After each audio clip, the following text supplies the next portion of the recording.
Ayan na po mga kababayan, bumisita na po si VP Sara Duterte at kanyang ina doon sa exhibit kay Pangulong Rodrigo Duterte. Dito na po sila, ayan o, sa dahig po ito mga kababayan. Post po ito mga kababayan ng PDP Laban. Nakalagay po dito, binisita ni Vice President Inday Sara Duterte ang Duterte Photo Exhibit sa Laan Van Regan in Gubat Jub Street sa Dahig, Netherlands. Tampok sa sinabing exhibit ang legasiyang iniwan ni dating Pangulong Rode Duterte. Grabe, ito na mga kababayan, no? Talagang napakasimpleng babae lang. Parang titingnan mo, parang hindi vice president eh. Tingnan yung mga suot ni VP Sara Duterte. Tingnan nyo, napakasimple lang. Kagaya kay Pangulong Rodrigo Duterte, parang hindi lang vice presidente. Kahit saan po siya magpunta, lagi lang yan naka-t-shirt mga kababayan. Yan po ang ating mahal na Vice Presidente. Napakasimpleng babae lang po. Hindi mo siya lagi makikita na naka-makeup, naka-lipstick. Hindi po kagaya ni Ate Claire na pormado kapag nagsasalita. Grabe po ang mga kasuutan. Pero itong ating Vice Presidente, tingnan nyo po, napakasimple lang po. At dito na nga po, nakadalaw na po sa exhibit photo kay Pangulong Rodrigo Duterte dito sa Netherlands. Grabe mga kababayan. Saan po ba tayo makakita ng ganitong vice presidente na napakasimple lang? Lagi yan naka-t-shirt, naka-ano lang yan siya. Naka-pantalon. Simple lang, napakasimple lang. Yung iba pa niyan, sigurado formado na. Tingnan nyo si Ate Claire, pag nagsasalita, pag bumabanat dyan, grabe po ang mga kasuotan, di ba? Purmang-purma. Talagang grabe ang mga kasuotan, pero tingnan po natin ang ating mahal na vice presidente. Napakasimple, maglalakad yan, lagi lang po naka-t-shirt. Naka-t-shirt lang. Ito, parang nagiging ano na itong lugar na to. Parang lugar na po ito ni Pangulong Rodrigo Duterte. Parang ano ba? Parang museo ni Pangulong Rodrigo Duterte na. Itong lugar na ito. Naging park na po ito ni Pangulong Rodrigo Duterte.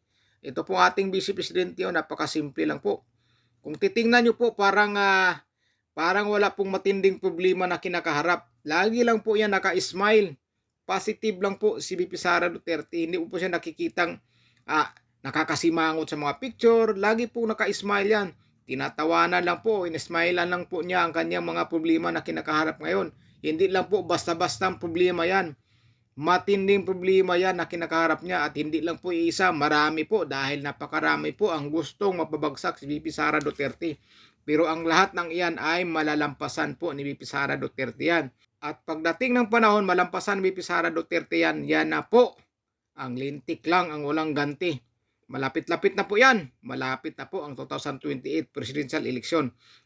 Ngayon, tingnan mo natin yung reaksyon kung ano po dito ang mga reaksyon ng mga kababayan natin mga Pilipino na nagmamahal kay VP Sara Duterte.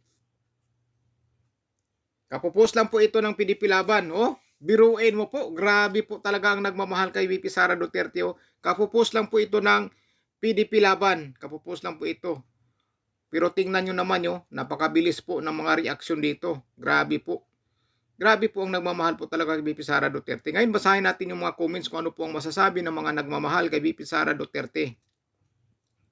Ito po ang sabi po ni Jay, ayon sa isang foreign observer, si PRRD at Ramon Magsaysay magandang presidente sa Pilipinas. Totoo po yan. Totoo po yan. Talagang makikita po natin ang mga nagawa ni Pangulong Rodrigo Duterte sa bansa natin noong siya ay Pangulo ng Pilipinas. Ang dami po niyang nagawa. Ang dami po niyang naipatayo na mga tulay, ospital.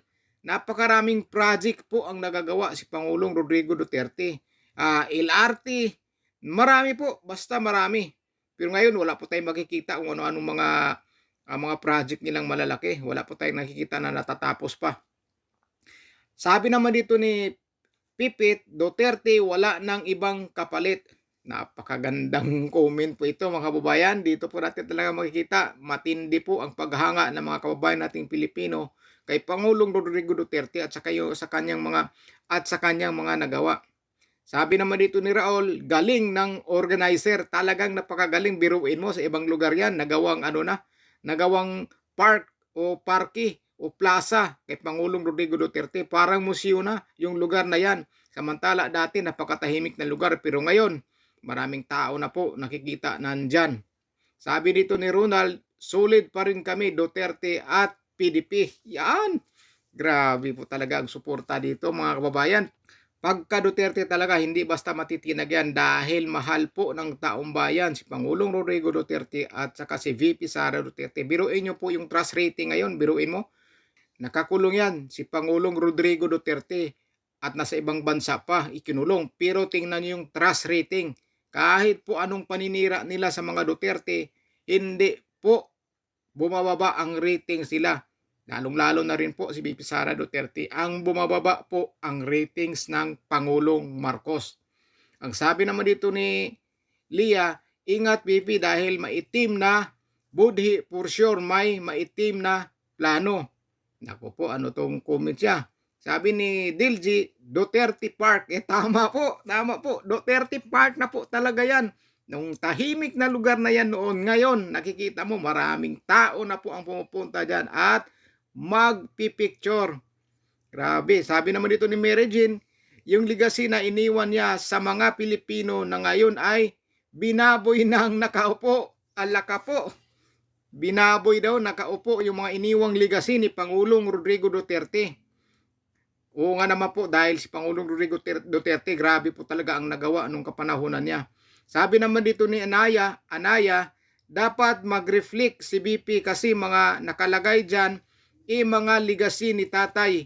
For now, 3 years ng BP si Sara at still significant the pwedeng maging legacy. Sabi naman dito ni Da Cecil, proud na proud tayo mga Pilipino kay Tatay Digong. How much more sa ating Vice President Inday Sara. Masaya yan at sobrang proud na proud kasi ang galing ng tatay nila at napamahal ng sobra-sobra ng mga tao. Tama po talaga, sobrang-sobra ang pagmamahal ni Pangulong Rodrigo Duterte sa mga tao, kaya ang mga tao po sobra-sobra din po ang pagmamahal sa kanya. Full support po talaga at talagang solid support po yung mga nagmamahal kay Pangulong Rodrigo Duterte at kay VP Sara Duterte. Sabi naman dito ni Pars, another palagot sa mga kontra. Yan, tama po yan. Ang sabi naman dito ni Ivy, happy birthday ma'am Inday Sara. Laban lang, tas kinabuhi ma'am. Daghan mi nagsuporta kanimo. We love you and God bless you always. So birthday pala ngayon ni BP Inday Sara. Happy birthday po, mahal na Vice Presidente Inday Sara Duterte. Mahal ka po ng sambayan ng Pilipino at ikaw po ang pag-asa ng bayan at inaasahan ng mga mamayang Pilipino na magbago o baguhin ang bansa natin dahil maraming mga Pilipino po ang umaasa kay VP Sara Duterte. Happy birthday po, mahal na Vice President VP Sara. Grabe yung mga pagmamahal dito kay VP Sara Duterte at kay Pangulong Rodrigo Duterte. Makikita po talaga natin dito sa comments kung gaano po kasolido ang suporta ng mga tao kay Pangulong Rodrigo Duterte at kay VP Sara Duterte. Makikita mo dito sa mga comment, tingnan mo. One country for Duterte. Pilipino, laban natin to. Galing ng pagkagawa oh. Ganda mga kababayan. Grabe ang pagmamahal ng tao kay tatay, the best president ever. Totoo po yan. Talagang pinakadabis na presidente sa kasaysayan natin sa Pilipinas. Grabe po. Pero ano ang ginawa nila ngayon? Inaapi po nila, ginigipit po nila, pinapakulong po nila sa ibang bansa pa. Hindi po nila binigyan ng halaga ang nagawa ni Pangulong Rodrigo Duterte sa bansa natin. Ngayon ginigipit nila. Mga wala po silang respeto sa dating Pangulo. Hindi po nila nakikita ang lahat ng mga nagawa ng ating dating Pangulo na si Tatay Digong. Napakaganda po yung mga comment dito mga kababayan. No? Grabe po talaga. Grabe po ang nagmamahal kay Pangulong Rodrigo Duterte at kay VP Sara Duterte. Dahil alam po natin na sila po ang nagtatrabaho ng totoo sa bansa natin o sa bayan natin. Sila po ang tunay na nagmamahal o may pagmamahal sa bansa natin at sa mga Pilipino. Maraming salamat po sa inyo mga kababayan at ingat po kayo.